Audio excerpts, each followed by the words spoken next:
How's it going, everyone? Got quite a bit to go over in this video. A bit of a May PlayStation Plus update as the essential titles for the month are rolling out. We talked about the Chivalry 2 update yesterday. Massive update for that game. So if one game you want to check out, that is probably the one that I would recommend. We'll talk about that briefly. On top of that, a PlayStation Plus Extra freebie has gotten a brand new trailer, an upcoming title in Humanity, a Day 1 PS Plus Extra title. And Star Wars Jedi Survivor is seeing its first discount. Yes, the game just came out a couple days ago. No, I don't think this is an omen for more discounts to come. I'll be explaining why this discount is happening at the end of this video, but we'll get to that in a little bit. I hadn't mentioned it before, but I have completed the game, and I loved it outside of the performance issues, which were grotesque on PC, but nevertheless, we'll talk that at the end of this video. But first of all, the PlayStation Plus May titles are rolling out right now. You've got Chivalry 2, Grid Legends, and Descenders. Definitely one of the weakest PlayStation Plus Essential months in quite a while, depending on how you viewed last month with Sackboy: A Big Adventure being kind of a waste of a title if you were a PS Plus Extra subscriber. Nevertheless, this month is decent if you are into multiplayer titles like a Chivalry 2. That's the game I would check out, and I think that's the game everybody is excited for. And if you do have a couple of friends to jump into the game with, even better. Now, the Chivalry 2 update, I believe, will be coming out in the near future. I don't believe it is out right now, so it should be out soon, and that will roll out a lot of new content. They're noting it's the biggest update they've done for the game thus far, so definitely, if you have a couple friends to play with, or you just want a medieval multiplayer slasher, Chivalry 2 is a pretty good one. Grid Legends, that game got done dirty, especially if you were on PlayStation, given that it came out right around the time of Gran Turismo 7, and yeah, most people were just gonna flock towards Gran Turismo 7. Yeah, Grid Legends came out February 24th. I believe Gran Turismo 7 was early March of 2022, so. And remember, that February month, you had like Elden Ring, Horizon Forbidden West, Dying Light 2 all in the same month. Yeah, Grid Legends just came out in an absolute atrocious time. And I remember that the game went on sale very, very quickly. Like, the MSRP is $60, but it'll go on sale for like sub 20 all the time. So that is being rolled out into the service. And then also you have Descenders, which is a game that a lot of you guys probably don't know about. It is received really, really strongly. It's a cycling game. It's an extreme downhill free riding for the modern era with procedurally generated worlds, and where mistakes have real consequences, will you lead your team to glory and become the next legendary Descender. The game had a really strong reception, 78 on Metacritic, overwhelmingly positive reception on Steam. So yeah, even if you're not, let's say, into the genre of biking games, this one might be something to check out with PlayStation Plus, and that is alongside Chivalry 2 and Grid Legends. The game should be available to download as you guys are watching this video. Alright, moving on from that, Humanity Gameplay Series Part 1, Action Puzzle Basics. Now, if you are not familiar with this game, we talked a little bit about it, and it's definitely a quirky game. Like, this is such an off-the-wall game that I really don't know how it would have done had it not been released as a part of PS Plus Extra. I think because it's coming to Plus Extra, some people will check it out as it is a day one game, but it's a unique game to say the least, and this 4.5 minute video showcases some of the initial gameplay. Join us as we take you through the basic gameplay of Humanity, an action puzzle game where you control a glowing Shiba Inu. You place commands on the ground for a giant marching horde of people to follow, make them jump, float through the air, swim, climb, etc., all to reach the goal or goals in each stage. It is so weird. It's a weird game, let's just say that. And some of the visual style, like, it looks interesting, but man, I don't even know how sometimes people be coming up with these game ideas, and, you know, more power to them, because I could never be this creative in thinking of a game like this. Sometimes creativity can, you know, inspire some great creations in the gaming world, for sure. I have seen the reception towards this game be like a lot of people being unsure of what to expect. Again, a unique blend of puzzle solving and action platforming. Play a lone Shiba Inu, charged with commanding massive marching crowds to the goal in story mode, or browse a wide array of user-made levels crafted via the in-game stage creator.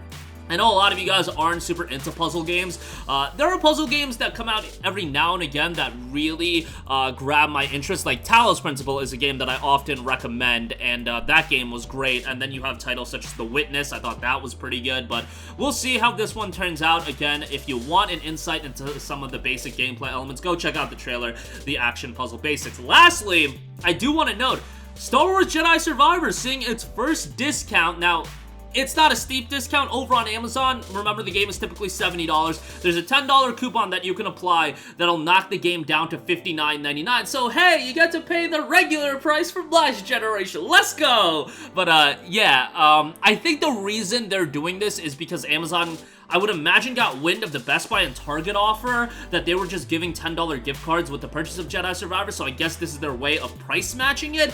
That's the conclusion that I could come with. Jedi Survivor is doing fantastic from a sales standpoint. I did see some stats as far as the UK box sales, I guess, go, that it's down from Jedi Fallen Order, but there's a couple things you have to consider. First of all, Jedi Fallen Order came out in fall of 2019. Digital sales have exponentially increased since then, so you have to take that into account. Also, fall of 2019 would have been, what, 6 years into the PlayStation 4 life, right? Yeah, PlayStation 4 came out in fall of 2013, if my memory serves me correctly. So you're talking about a lot more PS4s out there, Xbox Ones being out there, so different ball game you're playing here when you're talking about a next-generation exclusive title. So take that into account. The game is still doing exceptionally well, and more than likely, it's probably going to outsell Jedi Fallen Order by the end of it. The game itself is fantastic. Like, performance issues aside, and the performance issues on PC are really, really bad. They're game-breaking bad for some people. On PlayStation 5, there are performance issues, but it's not like it's game-breaking or anything like that. Like, you can play the game, and they're going to continue patching the game and making it better, but fundamentally, when I assess it from a gameplay standpoint, first of all, this game is so much bigger than Jedi Fallen Order.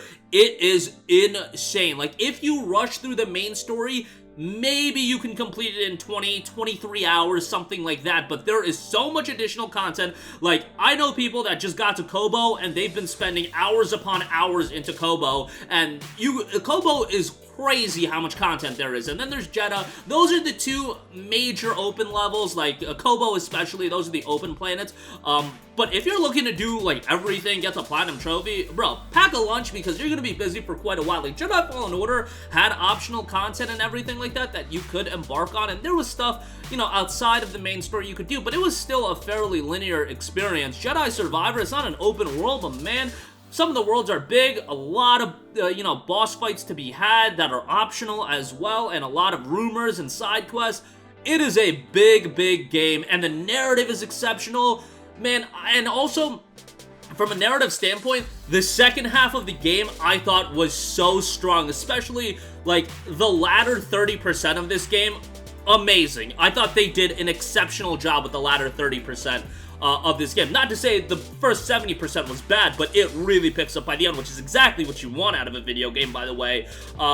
If this game just launched at a state where it was a rock-solid 60 frames per second, the PC version was perfect, and, you know, you didn't have any performance issues, I think the reception would be incredibly strong, but for some people, the issues are crippling. On PlayStation 5, you guys all left comments on the video I uploaded. Everybody was, or I should say, a lot of people were saying it's perfectly playable to them. You know, playable is always going to be a little bit of a subjective term, but, you know, if you want it, $60, I mean, it just came out last Friday, so, like, yeah, this is the best discount you're gonna get for it, so check it out. I have good things to say about it outside of the abomination of performance that is on PC. I can't recommend anybody to buy the game on PC. On PlayStation 5, a little bit of a different story where I would say, hey, you know, just do go and bear in mind there are gonna be some performance issues. A lot of people are opting to play the 30 FPS, the 30 FPS option for the upgraded visuals, and also for a more consistent frame rate, because you don't want to play at like 60 FPS at times and then dip down to 40, 35, you know, it creates an inconsistent experience, so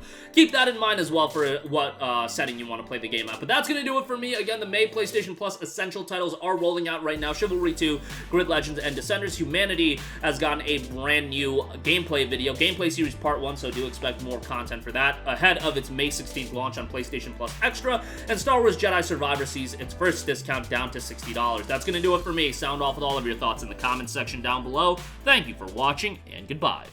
Hey guys, we hope you enjoyed the video, and if you did, make sure to hit the subscribe button, and if you're already subscribed, do us a favor and hit the bell icon. This way you'll be notified whenever we post a new video. That's the best way to keep up with all of our uploads, and we usually try to upload 2 videos a day. And with the bell icon hit, you'll be notified whenever we do upload a video. As always, thanks for watching.